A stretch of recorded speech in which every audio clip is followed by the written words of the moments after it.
As the Trump administration tries to change the subject away from Jeffrey Epstein, they are also trying to rewrite the history of Russia's 2016 election interference. Now, as we've been reporting, the Trump administration is baselessly accusing former President Obama of manipulating intelligence and attempting to undermine President Trump's 2016 victory.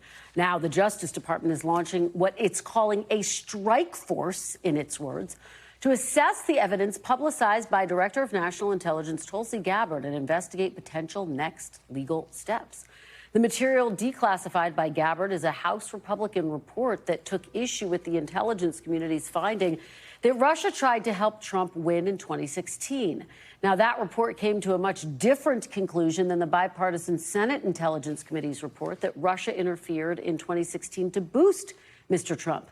In a Fox News op-ed, former CIA intelligence analyst and Biden State Department spokesman Ned Price wrote, quote, "As our adversaries, whether rogue states, terrorist groups, or cyber criminals, seek to do us harm, America's most senior intelligence official is busying herself by fabricating partisan attacks against those the president deems his domestic political enemies. And therein lies another scandal."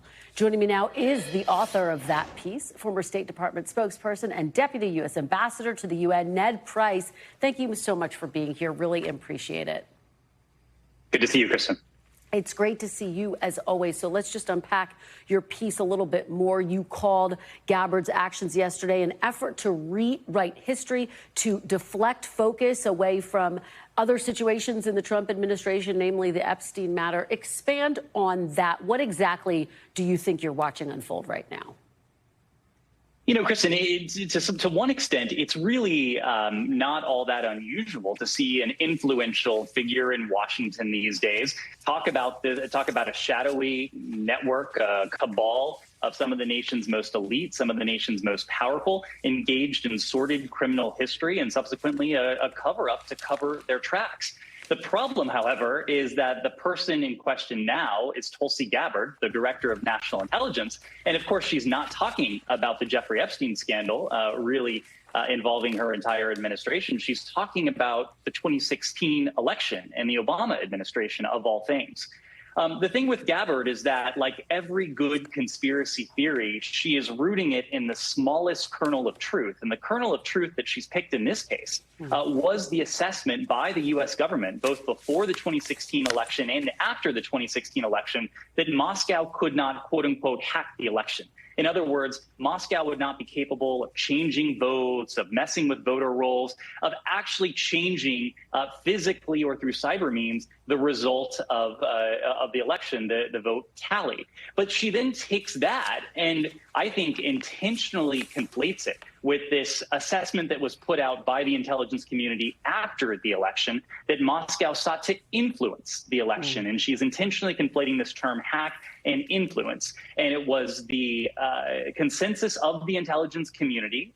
Just as you said, it was the consensus of the Mueller team. It was the consensus of the bipartisan Senate Intelligence Committee led by Senator Rubio at the time, and many other bodies that Russia did, in fact, seek to influence the election. They sought to denigrate then former Secretary of State Hillary Clinton, and they sought to advantage Donald Trump. That was the conclusion of the intelligence community, no matter what we're hearing from Tulsi Gabbard now.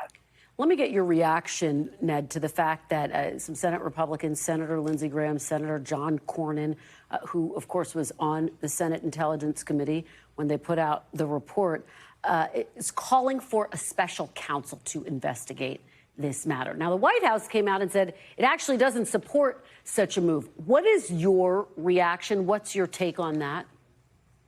Well, I think there's a good reason it doesn't support such a move, and I think there's a more nefarious reason that it doesn't support such a move. It doesn't and it should not support such a move. One, because at base, there's no there, as we've just talked about, and we don't need superfluous special counsels or special prosecutors floating around. I think that's a bipartisan idea that administration of all stripes can get behind. But number two, there was a special counsel looking into some of these very questions during the first Trump administration. John Durham served in this role. He had a years-long probe into this, and ultimately, of course, it found nothing of the sort that Tulsi Gabbard has purported to surface in recent days. I think the more nefarious reason they're not calling for a special counsel is because they know precisely that what their director of national intelligence is putting forward is nothing more than chum in the water. It's nothing more than an intentional distraction, a distraction away from the Epstein scandal that is really engulfing this entire administration. Let me get your reaction to something that we heard from House Intelligence Committee ranking member Jim Himes yesterday. I'm just going to read it for you. He says, so here's the moment where we call the bluff. When will the charges be leveled? 5 days from now? I'm going to ask, when are those charges leveled? 10 days from now? When are those charges? When are we prosecuting President Obama? What is your reaction? Do you think they are bluffing? In other words, do you think they would have tried to bring charges if there was a there already? Kristen, they are absolutely bluffing. And you know what this reminds me of? It reminds me of another Trump scandal with which we were very familiar during the first Trump term. You recall that during their first phone call between President Trump and President Zelensky in July of 2019, I think it was, President Trump urged President Zelensky to find dirt on Hunter Biden, to find dirt that he could use to potentially incriminate Joe Biden. And subsequently, his team said something like, look, you don't even need to investigate. Just announce that you're going to have an investigation. Just announce that you're looking into this. Again, throw chum into the waters and to make it sound like to reasonable people that, you know what, maybe there is some there. Maybe there is something to this. This is precisely what we're seeing here.